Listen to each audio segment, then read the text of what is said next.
12 का, आई की जगह 12 है। गुड। हमने दो फॉर्मूला सीखे, एक ये फॉर्मूला है, एक ये फॉर्मूला है, और दूसरा फॉर्मूला कौन सा सिंपल इंटरेस्ट का, total is equal to P plus I. Total के दो फॉर्मूला सीखे भाई हम लोगों ने, दो फॉर्मूला सीखे। Total is equal to P+I, ये भी तो सीखा है। PRT लिखा है वो दो है भाई, PRT/100 अलग है, P+I अलग है, प्लस की जगह में R लिखा है, वो अलग अलग है।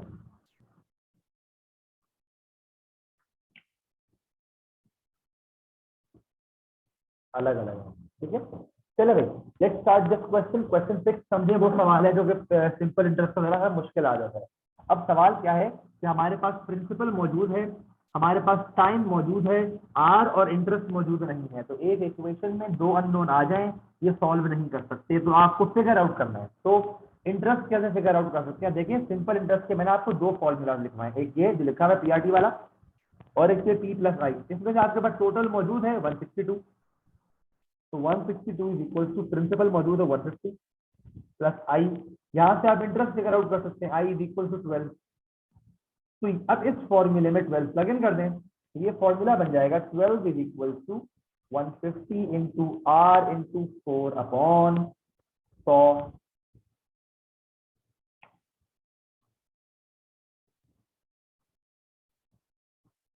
12 is equal to 3R, R is equal to 4%, that was the percentage।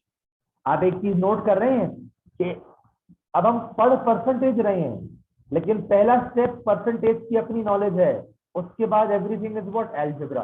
देख रहे हैं आप अलजेब्रा कितना इंपॉर्टेंट है। पहला स्टेप है परसेंटेज का अपना, उसके बाद दिस इज अलजेब्रा, और दिस इज व्हाट, अलजेब्रा किया मैंने, कुछ भी नहीं किया, आर ढूंढना है मुझे, आर को सब्जेक्ट बनाना है। अलजेब्रा इज वेरी इंपॉर्टेंट बेटा। चलें क्वेश्चन 9 देखते हैं, क्या क्या कहना क्या चाह रहा है। ये बदतमीज सवाल है, एक दफा समझाऊंगा, समझ आ गया तो ठीक है, ये रेयर सवाल है, आता नहीं है, आ गया तो दिमाग लगाएंगे बैठ के, ठीक है। Meera invest some money at a rate of 2% per year, simple answer. How many years does it take for her investment to double in value? अब अपने दिमाग में सोचें, पहले सोचें कि आपने समझे कहीं पे पैसे इन्वेस्ट किए 200 रुपए, अज्यूम करें 200 रुपए आपने इन्वेस्ट किए कहीं पे, वहां से आपको आता है 20 रुपए हर महीने में, ठीक है। अब अगर मैं आपसे पूछूं एक महीने में अगर 20 रुपए आ रहा है, तो आपसे जो इन्वेस्ट किए थे 200, ऐसे डबल कितने महीने लगेंगे, मतलब पहले महीने में 220 हो जाएंगे ना, है ना, फिर अगले महीने में है ना, हर महीने 20 भी जाता रहेगा, तो डबल होने में कितने महीने लगेंगे, कैसे करेंगे जी भाई। आप चेक करेंगे कि जो आपके पास प्रॉफिट आ रहा है 20, इतने बनने में कितना टाइम लगेगा। 20 अगर एक महीने में आ रहा है, तो 200 वो कितने महीने में बनेंगे, ऐसे करेंगे, यस और नो, 10 महीने लगेंगे, राइट, ऐसे सोचेंगे ना। अब यहाँ पर भी हमें बिल्कुल ऐसे ही सोचना है इस सवाल में, लेकिन हमारे पास यहाँ पे 200 ना 200 मौजूद है ना 20 मौजूद है, हम लोग सारी गेम करेंगे अल्फाबेट में। कैसे जरा समझें, पहले मैं निकाल लूं कि हर महीने में कितना आ रहा है, पहले मुझे क्या फिगर आउट, पहले मुझे पता क्या होना चाहिए कि हर महीने में कितना आ रहा है। तो हर महीने में तो इंटरेस्ट वाली चीज होती है, interest is equal to P multiplied by R to multiply, मैं अभी चेक करना चाह रहा हूँ एक महीने का, या मतलब एक साल का, तो टाइम की जगह मैं क्या ले लूं, 1 upon 100। I is equal to I is equal to P upon 50। मैं चाह रहा हूं कि मेरा जो इंटरेस्ट है वो P बन जाए, मैं चाह रहा हूं कि जो मेरा इंटरेस्ट है वो P बन जाए। क्यों, क्योंकि एक P मेरे पास पहले से मौजूद है, प्रिंसिपल जो मैंने इन्वेस्ट किया है वो पहले मेरे पास पहले से मौजूद है। मैं चाह रहा हूं कि जो इंटरेस्ट मेरे पास आता जा रहा है वो इसी के बराबर हो जाए, मतलब P बन जाए, वापस इतना हो जाए कि वापस क्या बन जाए, तो अब देखिए यहाँ पर आई की वैल्यू है P/50। मैं चाह रहा हूं कि मेरा आई सिर्फ और सिर्फ P बन जाए, तो मैं क्या करूंगा, किससे मल्टीप्लाई करूंगा? हमारे केस में हमने सिर्फ 50 से मल्टीप्लाई कर दूंगा, मतलब एक, बल्कि क्रॉस मल्टीप्लाई से करें। यहाँ पे लिखें ईयर्स, यहाँ पे लिखें इंटरेस्ट। एक साल में इंटरेस्ट हो गया P/50। एक्स सालों में मैं चाह रहा हूं कितना हो जाए, P। समझ आ रही है ना मेरी बात? मैं P क्यों चाह रहा हूं, समझ में आ रही है? जब मेरे पास एक P पहले से मौजूद है और अब मेरे पास इंटरेस्ट आ रहा है, मैं चाह रहा हूँ वो P2P बन जाए, मतलब डबल हो जाए, और मेरे पास आने वाली चीज इंटरेस्ट की है। तो यही समझना कि वो जो इंटरेस्ट है वो मेरे P के बराबर हो जाए, ताकि एक P मुझे इंटरेस्ट से मिल जाए और एक P मेरे पास पहले से मौजूद है, तो डबल हो गई मेरी वैल्यू। ठीक है, तो एक साल में बन रहा है P/50, एक्स सालों में बनेगा P, cross multiply. So x P/50 is equal to P, x is equal to 50 P/P, इसे P कैंसिल, 50 साल लग जाएंगे।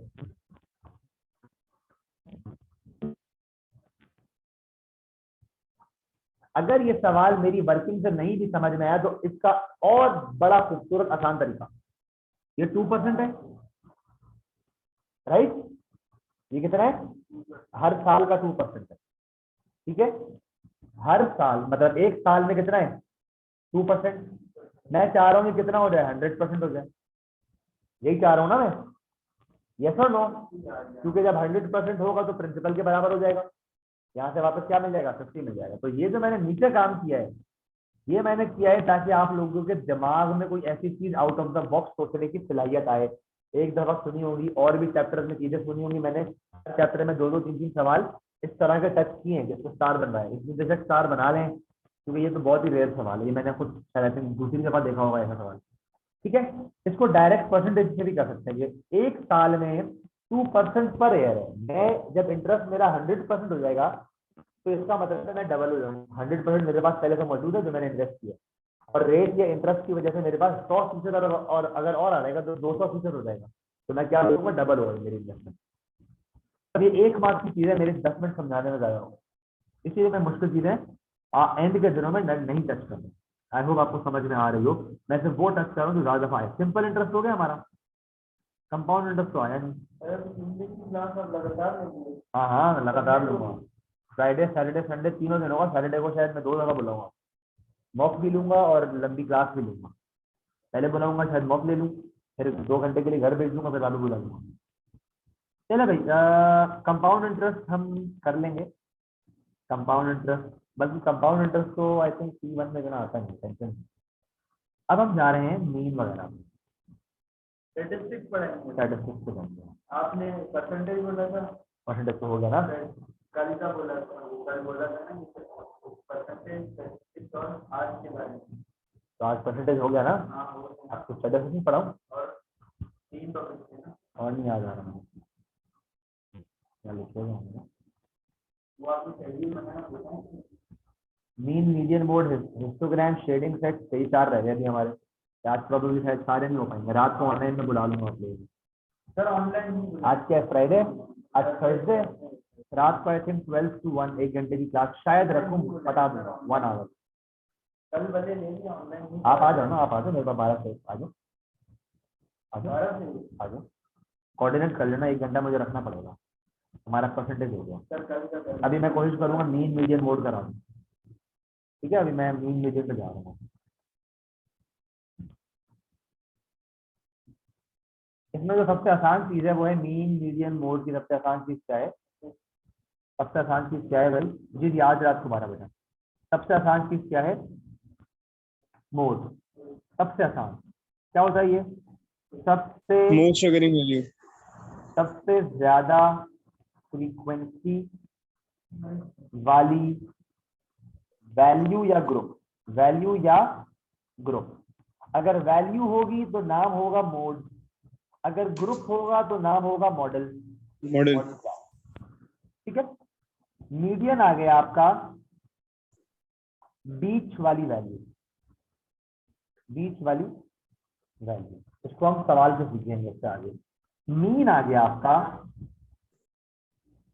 सम of all values upon total value if group given, ये बताऊंगा ग्रुप क्या होता है। देन क्या होगा, sum of all mid values, नहीं, sum of all mid value multiply by frequency upon total value.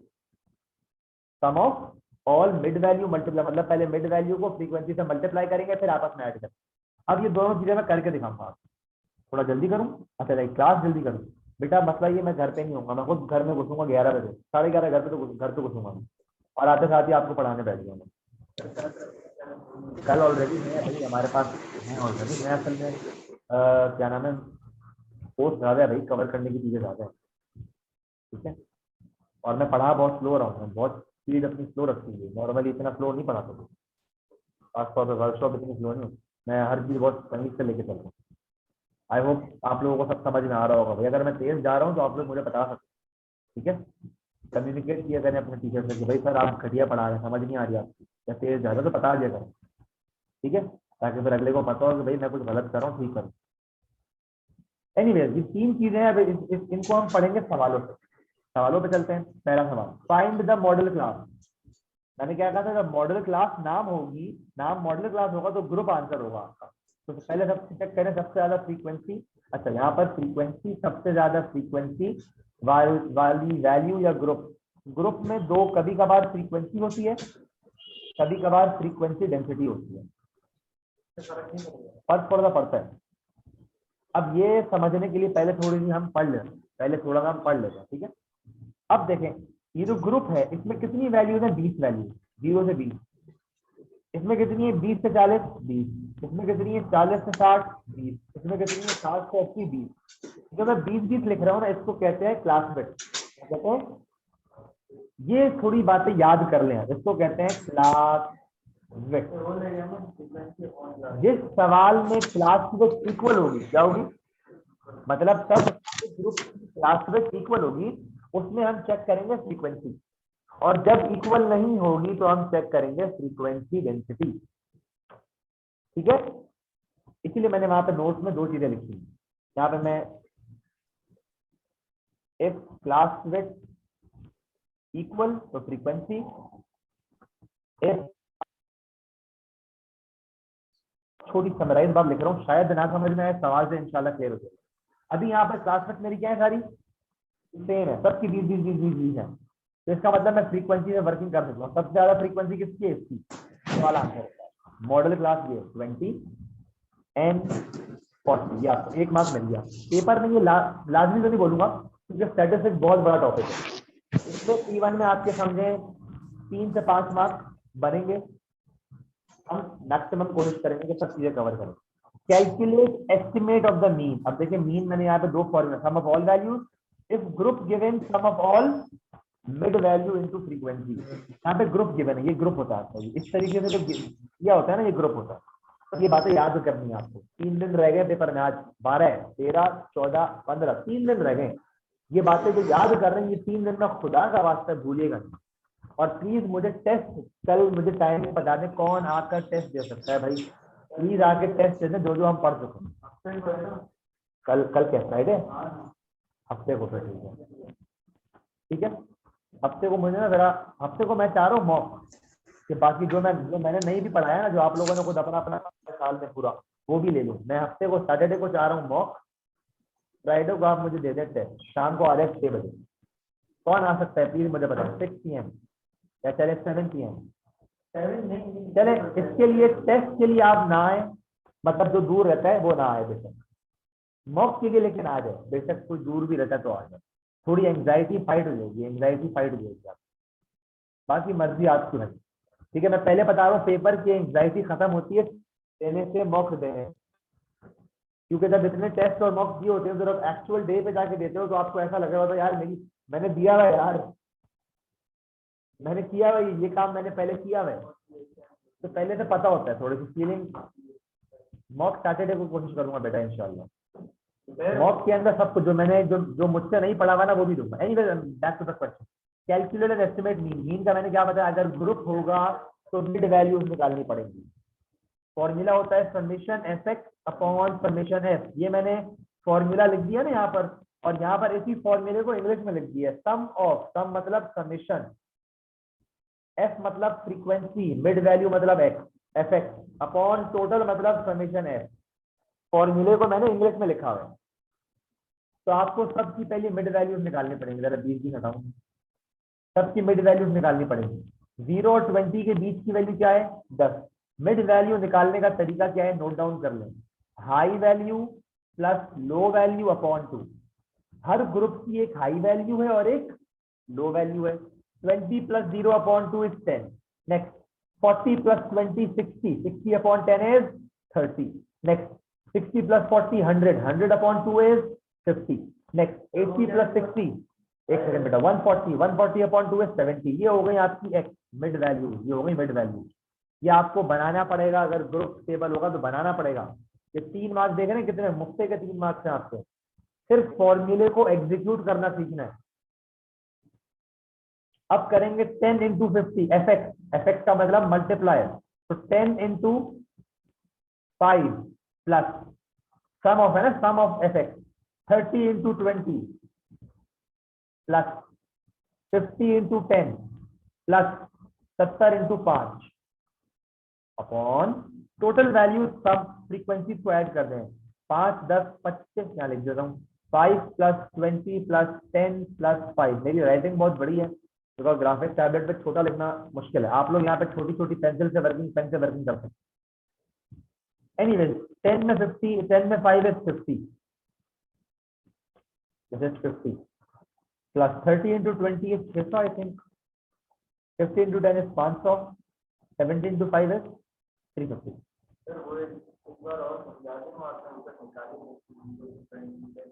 20 की वैल्यू निकालेंगे। हाई वैल्यू 20 है, लो वैल्यू ग्रुप की 0 है। 20 प्लस 0 अपॉन 2, अपॉन 2 ये लिखना है फॉर्मूला, मिड वैल्यू का फॉर्मूला लिख दिया। High plus low upon 2, high plus low हर ग्रुप का अलग अलग हुआ। 500 600 1100, 1100 में 300, 1400, 1400 में 1450 और 50, 1500 अपॉन 20 में 10 30, 30 में 5 35, 35 में 5 40, 0 से दे गया। और 150 अपॉन 4 इज, 4 हिस्से कर दो 150 के, 35 नहीं 35 नहीं, वो तो 140 होता है। 37.5 कर लेते हैं, चलो साथ साथ पहले सिंप्लीफाई कर लेते हैं। 275, 2 बाहर आया 75, डिवाइड कर दें 2 3 6, 1 बचा 5, 7 14, 1 बचा 0.05 10। आई होप ये सबको आता हो। 37.5 that is your answer. Mean होगा आपका 37.5। 3 मार्क्स हैं आपके। सिंपल मैं अगर बोलूँ ना, फॉर्मूले के बाद सिंपल अरिथमेटिक है, एडिशन सब्ट्रैक्शन मल्टीप्लिकेशन डिवीजन। इन 4 कामों पे आपका, इन 3 कामों पे मल्टीप्लिकेशन एडिशन डिवीजन, 3 चीजों पर 3 मार्क्स मिल रहे हैं आपको। क्वेश्चन 2 पे आ जाए। The table shows the result when a six sided die was thrown 50 दफा। टोटल फ्रीक्वेंसी 50 है। Write down the modal score. सबसे ज्यादा फ्रीक्वेंसी किसकी है भाई, ये मॉडल स्कोर 5 हो गया। मीन स्कोर, अब यहाँ पे again sum of all values. अब देखिए एक कितनी दफा है, एक कितनी दफा है, 7 दफा है। तो अब मैं चाहूँ तो 1 + 1 + 1 7 दफा कर लो, या बिल्कुल मैं वही चीज वापस यूज कर लो। जब फ्रीक्वेंसी होगी तो summation F x upon summation है, ठीक है, जब फ्रीक्वेंसी होगी तो। अब मुझे मिड वैल्यू की जरूरत नहीं है, मेरे पास पहले से एक्स की वैल्यूज मौजूद है। तो 1 × 7 + 2 × 7 + 3 × 6 + 4 × 9 + 5 × 11 + 6 × 10 अपॉन टोटल 50। ठीक है भाई, आई होप ये आप लोग खुद ही कर लेंगे, मैं आगे जा रहा हूँ। ठीक है, वही चीज ऊपर वाले सवाल और उसमें फर्क क्या है। ऊपर वाले टेबल में ग्रुप है तो मिड वैल्यू की जरूरत पड़ेगी। और मैं आपके दिमाग में एक बात डालता हूँ कि आपके जहन में कैसे आएगा मिड वैल्यू, खुद ही सोचें। पहला है 0 से 20, आपको कैसे पता एक्स कौन सी वैल्यू है, आपको पता ही नहीं है, खुद ही सोचे ना। आपको पता ही नहीं है कि मैं फ्रीक्वेंसी को किससे मल्टीप्लाई करूंगा भाई। एक्स तो मुझे पता ही नहीं है ना, 0 से 20 से 1 भी हो सकता है, 2 भी हो सकता है, 3 4 5 से कौन से लूंगा मैं, आपको नहीं पता। तो आप कौन सी लेंगे फिर, 20 की वैल्यू लेंगे, ये तरीका है। नेक्स्ट अगेन क्वेश्चन 3 मोड है, सबसे ज्यादा फ्रीक्वेंसी 16 किसकी है, 0 की, 0 16 दफा है 0 answer. If the median is 1 find the, बेटा इस तरीके के जो सवाल है ना, ये पहले मीडियन तो पढ़ लेके आए, फिर हम ये मुश्किल सवालों पे फिर आएंगे, पहले इजी चीजें करेंगे। Right down the mode, frequency सबसे ज्यादा 6 की है, 1 आ गया answer. Workout the mean, again 0 into 4, 0 into, ये मल्टीप्लाई होंगे आपस में, फिर प्लस होंगे एंड डिवाइड बाय 20, टोटल क्या दिया है 20 डेज, ठीक है।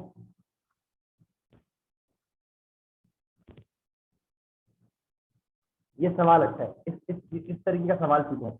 Over the 20 days Emma receive the mean of 1.7 letter, how many letters did Emma receive, अगर फॉर्मूले से करूं तो यह होगा sum of letters, sum of letters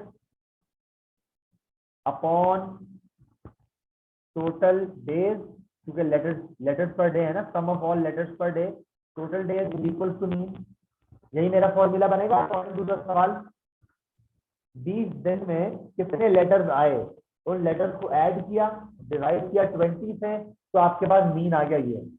तो 1.7 इज इक्वल टू, ये सम ऑफ लेटर्स नहीं पता, call it x, total letters नहीं पता ना, हाउ मेनी लेटर्स पता ही नहीं हमें, अपॉन 20 डेज, उसको इससे मल्टीप्लाई कर दिया, ये है फॉर्मूले से लॉजिकल। अब कॉन्सेप्चुअल चीज, बी उसको एक दिन में 1.7 आ रहे हैं, एक दिन में कितने लेटर्स आ रहे हैं 1.7, 20 दिन में कितने आएंगे, क्रॉस मल्टीप्लाई। जो क्रॉस मल्टीप्लाई वाली चीज है ना, ये आपकी जिंदगी इतनी प्यारी कर देगी, इन 3 दिन में क्रॉस मल्टीप्लाई वाली चीज पक्का है।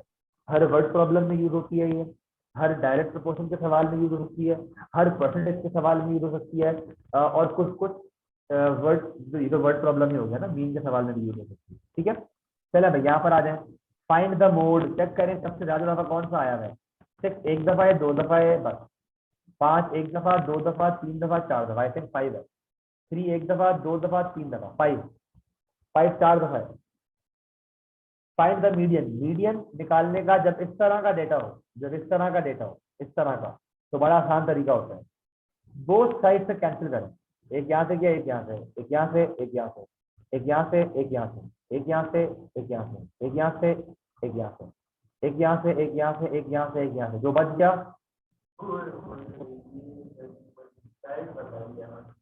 इसमें कभी कभार क्या होगा, आप जब काटेंगे काटेंगे काटेंगे काटेंगे काटेंगे काटेंगे काटेंगे काटेंगे, यहाँ बच जाएंगे 2 नंबर, कभी कभार क्या होगा 2 नंबर बच जाएंगे। अब दोनों को काट देंगे तो बीच में तो कुछ बचा ही नहीं, जब 2 नंबर बच जाएंगे तो मिड वैल्यू लेंगे, क्या लेंगे, उनकी मिड वैल्यू, इन दोनों को ऐड करेंगे, यहाँ जो भी लेफ्ट ए और बी है, ए प्लस बी अपॉन 2 करेंगे, आ जाएगा सवाल, अभी आगे मैं कर रहा हूँ, आगे सवाल आ जाएगा। सर हम पहले इनको असेंडिंग ऑर्डर में अरेंज नहीं करेंगे? हाँ सॉरी, तेज जाने का नुकसान, इनको आप पहले असेंडिंग ऑर्डर में करेंगे, मीडियन के लिए असेंडिंग ऑर्डर इंपॉर्टेंट है भाई, असेंडिंग ऑर्डर या डिसेंडिंग ऑर्डर फिर काटेंगे, ठीक है। असेंडिंग ऑर्डर में पहले करेंगे इसको, जज़ाकल्लाह बेटा, मैं तेज जा रहा हूँ बहुत, बिल्कुल दिमाग में यही बात, ठीक है भाई, असेंडिंग ऑर्डर में करेंगे पहले, फिर आप इसको कैंसिलेशन करेंगे, अपने पास नोट डाउन कर लें। पार्ट बी पे है, the mean of these 3 number है इज -5, फाइंड एन, आसान सवाल है, जो चीज दे दी जाए मैथमेटिक्स में, जो चीज आपको खुद ही वो पहले से दे दे, उसका फॉर्मूला लाजमी यूज किया जाए, अगर मीन दे दिया तो मीन का फॉर्मूला यूज करें। इसी तरह कभी वो आपको एरिया देगा तो एरिया का फॉर्मूला यूज करें, तो मीन आपको क्या दिया है -5, मीन होता क्या है, सम ऑफ ऑल वैल्यू, तो -20 एक वैल्यू प्लस दूसरी वैल्यू प्लस तीसरी वैल्यू अपॉन टोटल वैल्यू 3 है, 3 वहां भेजा, -15, -20 प्लस माइनस माइनस, तो -28 प्लस एक्स, -28 वहां जाके ऐड हो जाएगा, 28 -15 क्या बच गया 13, एक्स की वैल्यू क्या आ गई 13, अगेन अलजेब्रा आ गया, देखने अलजेब्रा की इंपॉर्टेंट, ठीक है भाई। Find the median of 7 number का है, ये कोई और पेज है यार, पेज 5, कौन सा पेज है, पेज 3, पेज 4 का, पेज 4 गायब कर दिया भाई ने भाई, पेज 4 मिसिंग है, छोड़ दे फिलहाल। अगेन ये आसान टेबल वाला मैं नहीं करूंगा। Question 13 word problem. For 4 minute she walks at a rate, मतलब 4 मिनट तक हर मिनट में वो 80 स्टेप्स ट्रेवल कर रही है। तो 4 मिनट में कितने कर लेगी? 4 multiply by 80, can I say that 320। और आखिरी मिनट में 120 स्टेप्स किए, 1 मल्टीप्लाई बाई 120, टोटल हो गया 440। कितने? 5 मिनट में। 5 मिनट में टोटल कितना किया उसने? वो पूछ रही है मीन हमें। अब मिनट क्या होगा? Step per minute. तो total steps upon total minute, sum of all the steps upon total time, ये मीन होगा। स्टेप्स हैं 440, टाइम कितना था? 5, 80 और 80 number of steps per minute. ठीक है, इससे आपको पता चलेगा स्टेप्स पर मिनट का मतलब है स्टेप्स आपके ऊपर आएंगे, पर का मतलब डिवाइड और मिनट्स नीचे आएंगे। छोटी छोटी बातें बेटा प्लीज नोट डाउन करें इसको। स्टेप्स पर मिनट को इस तरह लिखा जा सकता है, ये लिख लें अपने पास। Steps per minute can be written like this. इससे मुझे पता चला कि 440 ऊपर आएगा, मिनट्स नीचे आएगा। या अगर हम कैंसिलेशन असेंडिंग डिसेंडिंग में, ये नहीं चले अभी मैं असेंडिंग डिसेंडिंग में अभी नहीं कर रहा। ठीक है, मैं डायरेक्ट चेक कर रहा हूँ कि ये 2 वाला है 1 वाला। ये देखें 2 बच गए। ऑल्दो ये गलत क्योंकि असेंडिंग ऑर्डर में नहीं हुआ, आप इसको असेंडिंग ऑर्डर में करेंगे। अगर ये बच जाएगा तो फिर आपका आंसर ये होगा 4 + 5 अपॉन, ठीक है 4.5। ठीक है, पहले इसको असेंडिंग ऑर्डर में करेंगे, मैंने अभी नहीं किया, मैं टाइम जाया नहीं कर रहा। वो जो काम आपको आता है मैं वो नहीं कर रहा। The difference between highest and lowest, देखिए मुफ्ते के 1 मार्क्स, मुफ्ते के 1 मार्क्स। हाईएस्ट वैल्यू में से कौन सी है भाई? 5 माइनस लोएस्ट वैल्यू कौन सी है भाई?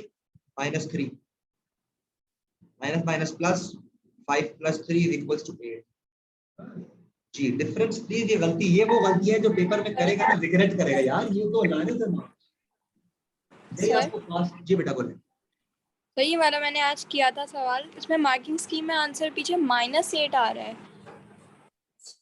फिर इसका मतलब हाईएस्ट वैल्यू क्या है? 5 है।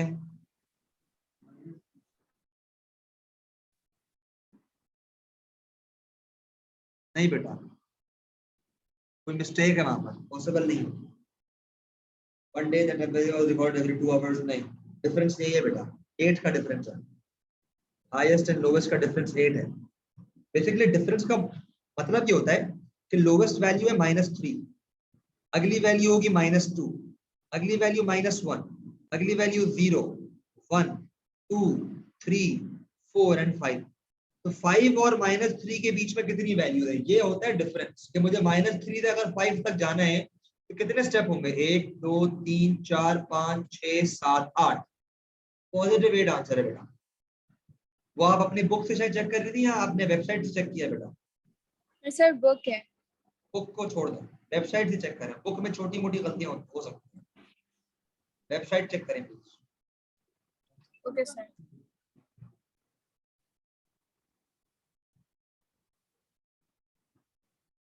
चले अब मैं टच करना चाह रहा हूँ स्कैटर डायग्राम। ये मीन मीडियन मोड बड़ा आसान है। क्या आप लोग मैं फाइल भेजूंगा, आप लोग ये फाइल करेंगे। अच्छा ये पेज एंड में, पेज 4 ये रहा भाई, एंड में वो पेज 4। इसके आंसर हो गए। हाँ, डायग्राम्स में मुझे करना है स्कैटर। सबसे पहले मैं करूंगा स्कैटर।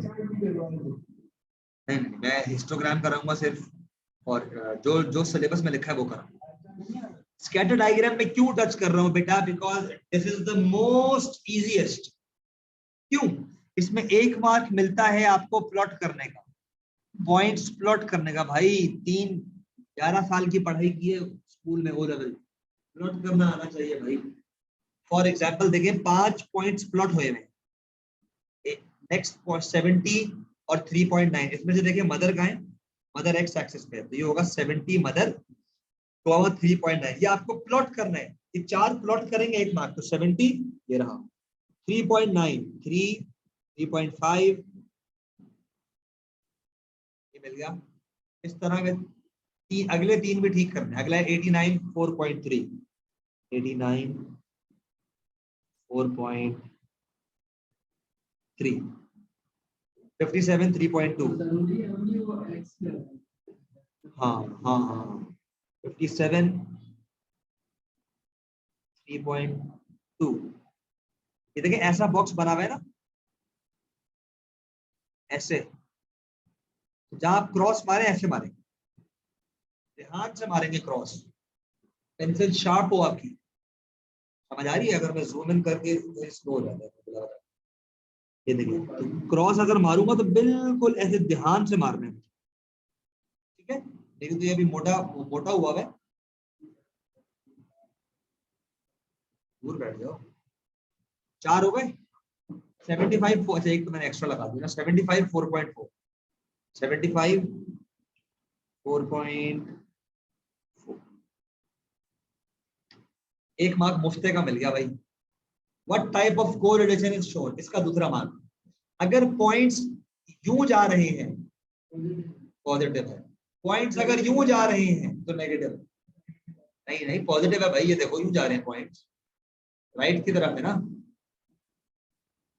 अगर मैं लाइन बनाऊंगा, इनके पॉइंट्स के बीच में कहीं भी लाइन बना दो पेंसिल से या स्केल रख लें, बीच में क्या रख दें स्केल। स्केल अगर पहाड़ी आपकी राइट की तरफ जा रहा, माउंटेन आपका यूं है, अगर यूं है तो पॉजिटिव, और अगर माउंटेन यूं बनेगा आपका तो नेगेटिव। इसका दूसरा मार्क है सिर्फ ये लिखने का, पॉजिटिव कोरिलेशन लिखने का दूसरा मार्क। क्या लिखते हैं पॉजिटिव, इसका क्या हो गया दूसरा मार्क।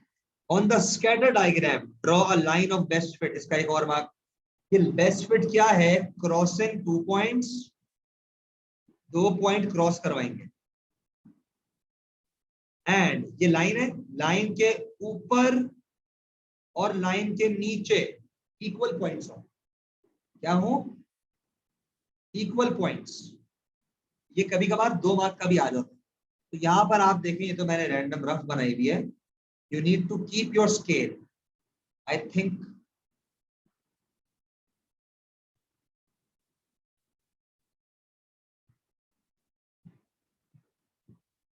ये देखिए ये वाला पॉइंट और ये वाला पॉइंट, अगर मैं इस पे लाइन बनाऊं,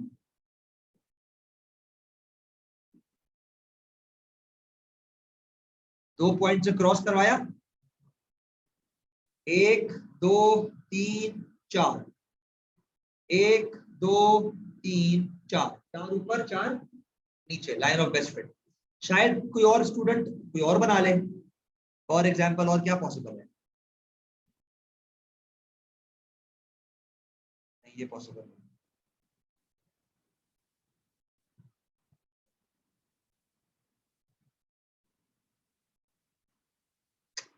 ये बेस्ट है, लाइन ऑफ बेस्ट फिट, ठीक है भाई, क्लियर है? आई होप क्लियर हो भाई।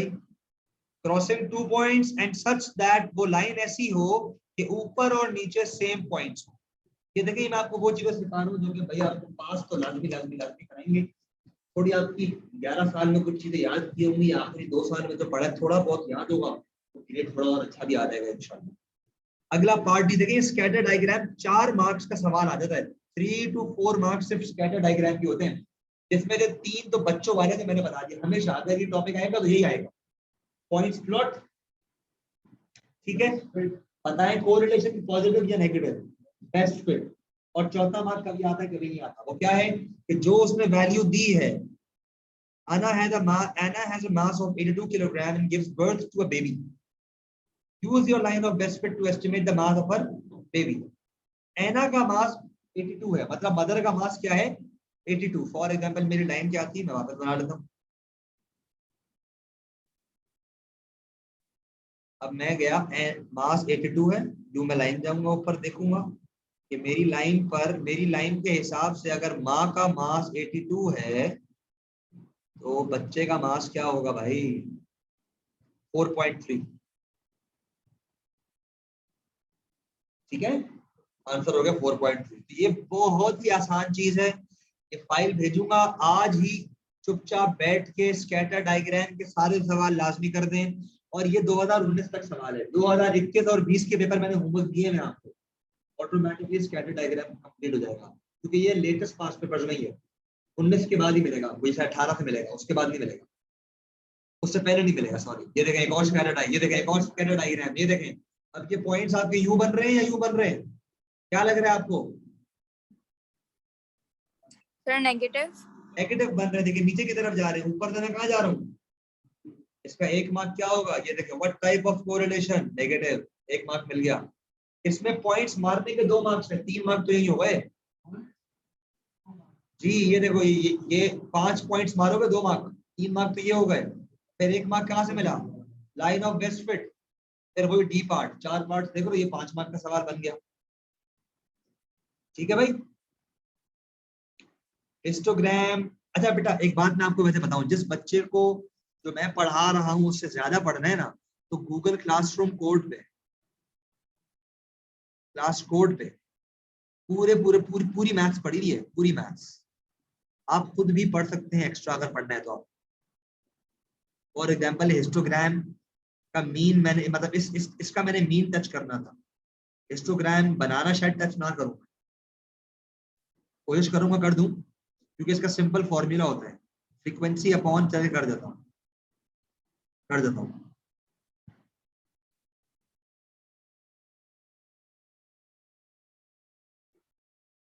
ये देखें, अब इसमें देखें लाइन यू भी बन रही है और लाइन यू भी बन रही है। इसमें लिखेंगे नो कोरिलेशन। ठीक है भाई, ठीक है, इसमें लिखेंगे नो कोरिलेशन। चलिए बस करें, हिस्टोग्राम बाद में कराऊंगा। हिस्टोग्राम आई विल टच या तो रात को या बाद में। ठीक है भाई, जो आज पढ़ा है वो क्लियर है? जल्दी बताएं। मीडियन का यहाँ फॉर्मूला लिख लें, n+1/2। ये मैं कराऊंगा अभी, ठीक है, टच करूंगा। टॉपिक्स में हमारा हो गया मीन, हो गया और स्कैटर डायग्राम हो गया। भाई प्लीज वीडियो रिकॉर्डिंग देख लें आप, स्टैटिस्टिक्स की देख लें। मैं तो कह रहा हूँ स्टैटिस्टिक्स पूरा देख लें। स्टैटिस्टिक्स के अंदर आप देखें हिस्टोग्राम, आगे आगे करके कम्यूटेटिव फ्रीक्वेंसी और इंटरक्वार्टाइल रेंज। ये देखें, अगर ये आप लोगों को वहां से समझ में आ जाता है तो इट इज वेरी गुड, काम टाइम बचेगा हमारे पास। ठीक है, ग्राफ्स ऑफ फंक्शन और कोऑर्डिनेट ज्योमेट्री की भी वीडियो देखनी है बेटा, प्लीज इसकी वीडियो देख लीजिएगा, प्लीज हाथ जोड़ो। ठीक है भाई, अल्लाह हाफिज, बहुत हो गया आज के लिए, अल्लाह हाफिज। फाइल्स भेज दूंगा।